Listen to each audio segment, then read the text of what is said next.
Hello guys, you're welcome on my channel. This is your runaway sweetheart. Let me say welcome back. Yeah, I know I owe you updates. And I'm gonna give it to you.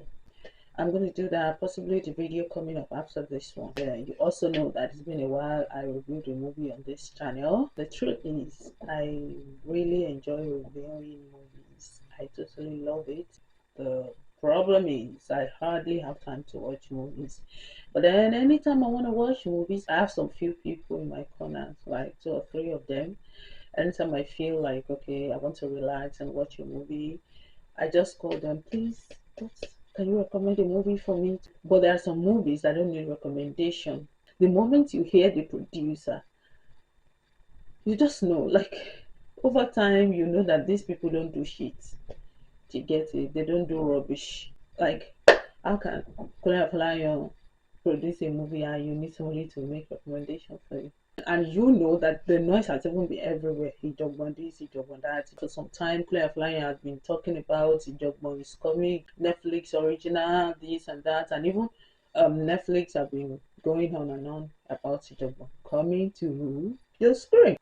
So yeah, I decided to settle down, grab my popcorn, and watch the movie. And now I want to drop my honest opinion of the movie. I'm going to make the review very short because I just got an injection this morning and the whole place is paining me, it's burning. I'm in severe pain right now. But we got to do this. We got to do this. We are gonna do it. So yeah, let's go right into the review.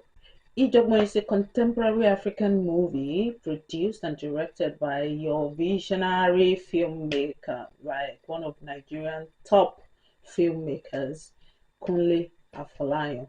This movie was released on Netflix on the 13th October 2023. Where do we start from? Yeah, the cast. The cast consists of some first class members of Nollywood and then some new but exceptional faces. We have Sam Dede, Bimbo Manuel, Yemi Sholade, Femi Branch. We also have Femi Adebayo, Gabriel Folayan, Tana Adelano. We have Bolaji Amusan, Aduni Ade, and then this big brother, the lady, Dorothy Basho. This is the first time I'm seeing her in a movie. I don't know if this is her first, but she killed her role. She did so well. And then for the main characters, the four teenagers, we have Ebisua Oluwaseyi, Ruby Akubueze, Kayode Ojolape Jr., and Fawaz Aino of the Ikorodu Boys. The movie centers around four teenagers in a rural community somewhere in southern Nigeria. They came in contact with a bag of uncut diamond, and then from there, what they thought would be a blessing in their lives began to attract danger and trouble. Apart from the immediate happenings, that's the ongoing events, the storyline also include folklores about things that happened in the olden days, like in the past, the rural within the rural community. These stories were told by the very old members of the community to young children so that the children could learn some lessons from it, and then so that they could pass their stories, their history from one generation to another. These stories will continue to live on to generations after them, and I believe that this is one of the ways that folklores are developed. The movie also shows how their supposed fortune leads to exhibition of greed, selfishness, and then adventure and consequence. I love the movie and I would recommend it for anybody to watch.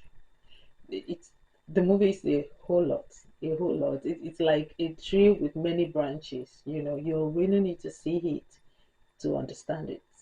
I love the fact that the movie is a good blend of both old and new faces. For me personally, the highlight of the movie is the storytelling techniques, like how Uncle Kunle was able to weave the stories, the past events of the folklores into the present life of the teenagers. I see that as an amazing way of passing the message and the lessons, and it's a good movie for both old and young.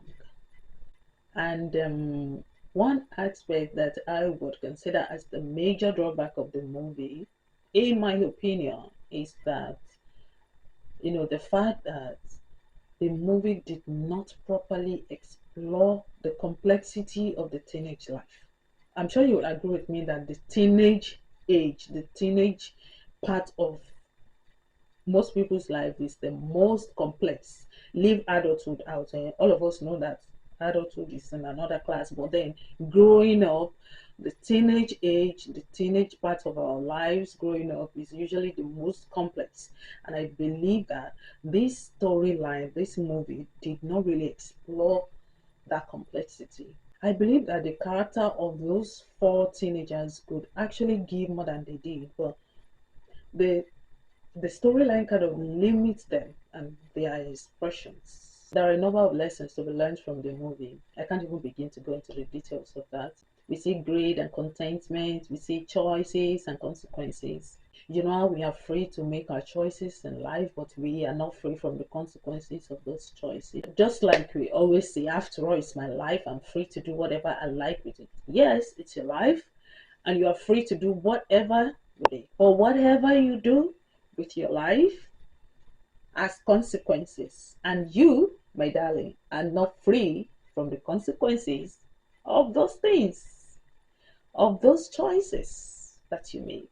The picture quality is excellent, and the characters, I mean, I don't need to repeat the fact that they all hate their roles. They swallowed it. My expectation of their performance, their delivery was met, so it's an A. The ending of the movie, though, leaves room for some imagination, a bit expectation, anticipation, a bit palpitation gone papa. Because what in the name of wasted effort is that? At this point, I think you should put your hand on your head and be on your chest anyway and say, I will never labor in vain. I will never labor in vain. Please, somebody should tell me that well, it's not the real diamond that all be flung into the water like that. Like it's not the Abby, or maybe that maybe it's like somebody is dreaming that Obi did that. Because like may I not labor in vain. May my sweat not go down the drain. Like really, I feel for the boys. And Uncle Kunle, how far? Should we be praying for Afolabi-Ariyo? We wanna know. Even if there is no continuation of this movie, it's a good movie overall. Because I believe it's sometimes good for movies to end on a note that activates the viewer's imagination and thought process. So, thank you to all the cast and crew members for a good movie. And thank you too for watching my review. Peace out.